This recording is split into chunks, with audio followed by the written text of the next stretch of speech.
What the hell is going on with F1 at the minute? The season has not even started, and my god, we have so much drama to talk about. Of course, I've already spoken about Lewis Hamilton's going to Ferrari. I've talked about Madrid being added to the calendar in 2026. And now, with the F1 cars being revealed, oh my god, it is exciting. So let's start off talking about Haas F1's new car. And I'll keep this one short and to the point because I'm a massive fan of the livery. I really love how they've gone more on the black on the car for this year, with the white writing on the Haas on the body, the front wing, that's black as well. I really like it. Definitely an 8 out of 10 livery for me. However, constructors wise, they're not going to be doing anything. It's definitely going to be a recovery season for Haas. They're not going to be getting in the top 10 much, I don't think. But we'll see what happens. But livery-wise, I'm very happy with their livery. The black merges very well all across the body, I think. Well, Kick Sauber's new F1 car. I have to agree, I'm a big fan of it. I like the green and black combination. Now, the green itself, I think... Now, a lot of people are saying they don't like the actual shade of green. However, I think... it's more because if they went a darker green or any other green, they're too similar to Aston Martin. Although we haven't seen Aston Martin's car for this year, but I'd highly doubt they go away from the British racing green. So I think that's why they had to go for that like neon green car.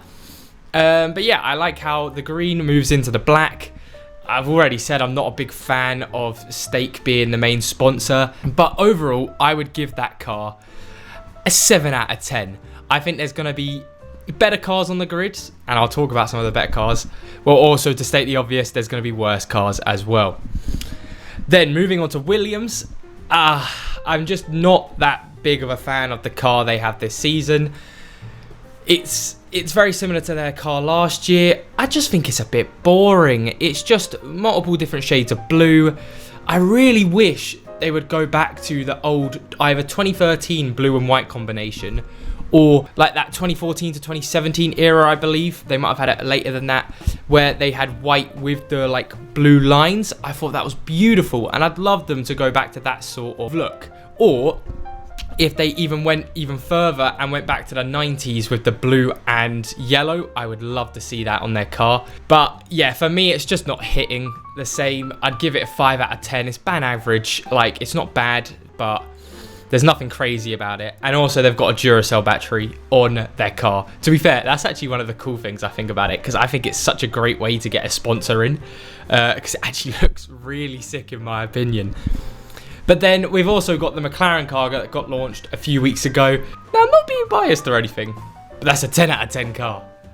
Nah, I kid though, I kid. Realistically, it is a very nice car. I do prefer it from last year's McLaren. I wasn't actually the biggest fan of McLaren's livery last year, although Silverstone. Let's not forget about Silverstone livery. If they brought that for 2024, I would have been creaming. But sadly, they did not. But I'm a bigger fan. I still prefer it over the Stake and the Williams, but I don't prefer it that much, so I give it a 7.5 out of 10. Now, we've got Alpine's car coming up tomorrow. By the time I get this out, potentially the day of it, so I might comment down below on the video what I think of that car. It's either going to be pink or blue, funnily enough. That's how it works, with BWT being their main sponsor and Alpine being a blue car. I've never been a big fan of the Alpine colours, considering I've always preferred the yellow and black of Renault. But it is what it is. We'll see what they have in store for us tomorrow. But not only have the car reveals been taking place this week, there have been some major rumours started about Christian Horner. And these rumours seem very serious. And to help credit this story, everyone's been talking about it, from Sky Sports, ABC News, Guardian, BBC Sport. It's been all over the F1 world. But basically, the allegation against his name is for inappropriate behaviour towards a female colleague at Red Bull Racing. Now, the investigation that is taking place is being done by Red Bull. There's also been a lot of rumours that people have been asking him to politely resign before he gets kicked out. And considering he's been there since 2005, this would be major if Red Bull lost Christian Horner because of a scandal like this. Now, also throughout this process, Christian Horner has strongly denied these accusations. However, if it is true, I do feel very sorry for this female colleague, as this shouldn't have to happen to them. But we'll have to see how that pans out, because I don't think there's enough information out there right now to say if he's done it or not. I think if he does resign, we can pretty much for certain say he's done it, and basically that means Christian Horner's a bit of a dickhead. And when I mean a bit, a total dickhead. Inappropriate behaviour. They're being very vague with it, but you can only assume what that means, and when you assume, it can't be anything good.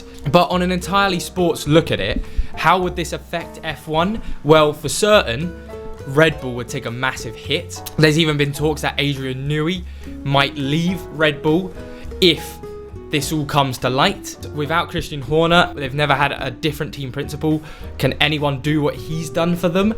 Which is very exciting for McLaren, Mercedes and Ferrari fans, because Red Bull could be falling apart this season, and with them falling apart, it's a massive chance for another team, mainly those three, potentially Aston Martin, we'll see how they start, to sweep the floor and take it from Red Bull, especially with all the drama they've got with Sergio Perez at the minute. It could be mental. And on top of all of this Red Bull drama, Alex Albon has apparently been given a 3-year deal from Red Bull to go back to them. Now, I think this is career suicide for Alex Albon. We saw what happened last time he was there. He's even had a whole interview saying how hard it is to be Max Verstappen's teammate, and about how the pressure just gets to you because the further on in the season, Verstappen gets faster and faster and you're trying to catch up, making more mistakes, and the more mistakes you make, the more pressure it gets onto yourself, and then by the end you're just spiraling out of control. So I don't think he'll be taking that deal from Red Bull. I'm still very much hoping he goes to Mercedes or Aston Martin, because I really do believe the two main drivers that are going to be going will be Alonso or Albon, because there is this Mercedes youngster everyone's been looking at who's 17 years old. I'll get a picture of him up now, but I just don't think he's ready for that Mercedes seat. If a Williams seat comes up, potentially he might go over to the Williams while Albon's at Mercedes trying it with Russell, or Alonso at Mercedes and Albon's at Aston Martin. However, that might not be the case, because if Alonso goes to Mercedes, I think Albon will stay at Williams, because then they'll probably take Drugovich at Aston Martin. But I'd be a little bit scared for Aston Martin with Drugovich and Lance Stroll. Lance Stroll we know is not the best, and Drugovich, he's not bad by all means. I'm not saying he's bad, he's an F2 champion. However, he's been out of the sport for a while since he won the championship in F2, and there's always a little bit of a worry that they won't deliver. I mean, just look at Nick de Vries, he's an F2 champion, and look how shit he was. But anyway, I think that is all the news in F1 this week. Hope you all enjoyed, and I'll see you all for another video later. Bye bye.